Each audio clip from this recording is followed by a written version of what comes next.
You've just heard Giuliani's wonderful study in E minor for classical guitar, and I played it for you on two interesting instruments. First of all, a modern concert guitar, and then straight away on a period instrument. That's a guitar from the 1830s, so exactly the sort of instrument that Giuliani himself would have played. The piece is very well known. It's much loved. It's a study. Giuliani wrote it presumably to help guitarists develop their right-hand technique in particular, so it uses these lovely arpeggios. That's what the study is used for.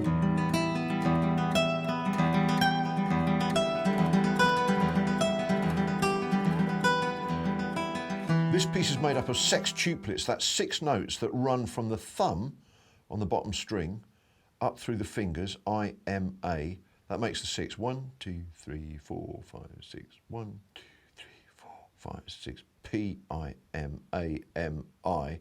And these groups of 6 notes, the sextuplets, they go right through the entire piece and they don't stop until the last chord.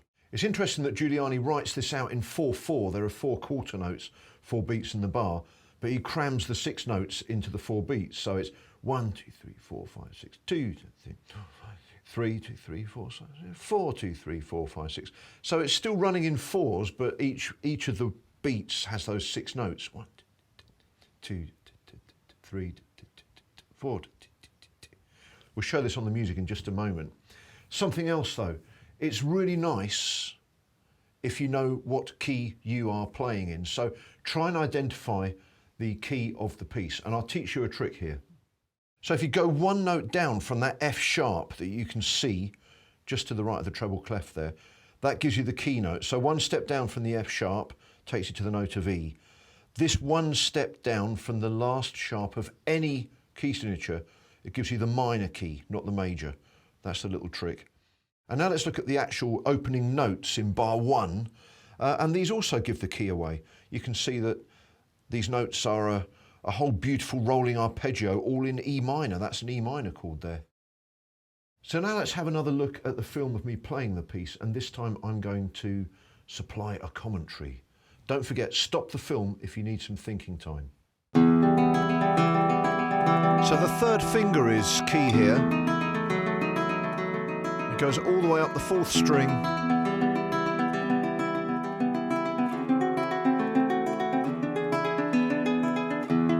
And even when it starts to descend, it's still the 3rd finger around which you build the chord. Bring out the melodic interest in the upper strings there. Nice appaiando on the C sharp. And even here with the 3rd finger on the A string, the 3rd finger helps you build the chord shape. A beautiful ringing sound from the A finger there, playing appaiando on that melody. Think ahead to the bar chord. It should be in your head and your hand now. And down it goes. If you like the glisses, use the little slides. And the appaiando switches here to the thumb for the final descending melody in the bass. Take your time over the chord.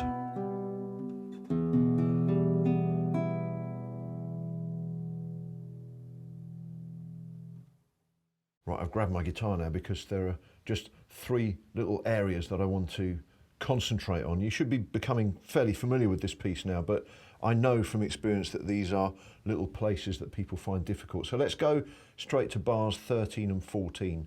And this is the dreaded bar chord on it's a B7 sus4. Now you can make this chord very easy. You can give yourself an easy time. In bar 13, you've got a whole bar to think about. You can see me getting the chord ready. I've already put the F sharp on with the next bar. So bar 13 is your thinking time, and these open strings here, look at the chord ready. I'm already playing it in my imagination, and then I was putting the notes down as I needed them. So concentrating very much on using the thinking time. There's the F sharp. I'm thinking about the sus4. And then in slow motion, the next bar, I need that and that. I do that again.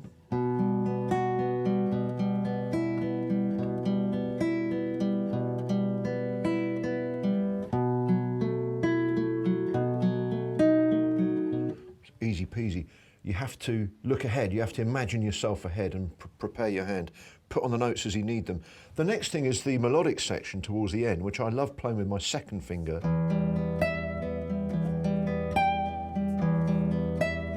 That little section there. So the important thing is you play the melody appaiando, of course. So I'm really giving that a nice gentle donk of an appaiando with my A finger. So it stands out. But can you hear a little whimpering slide as I move my second finger? I'll move it early.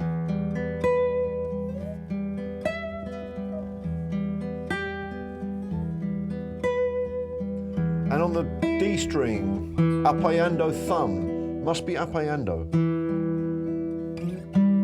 There's the whimper, or, and even on the bottom string. So you have to practice that little glissando.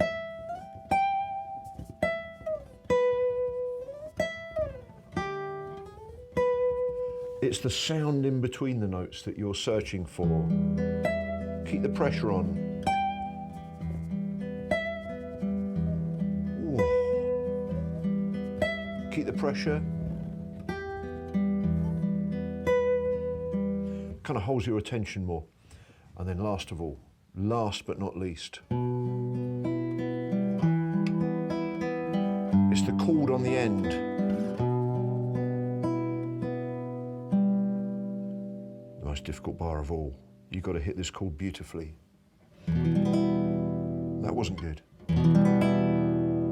That was better. I'm aiming for the top string. The longer you make people wait for that last note, the more poignant it is. I think on the film I actually play a spread by using thumb, thumb, thumb, I-M-A. It's up to you, but do practice the last chord, and you can hugely increase the impact of the piece with that one gesture. And in closing, here it is.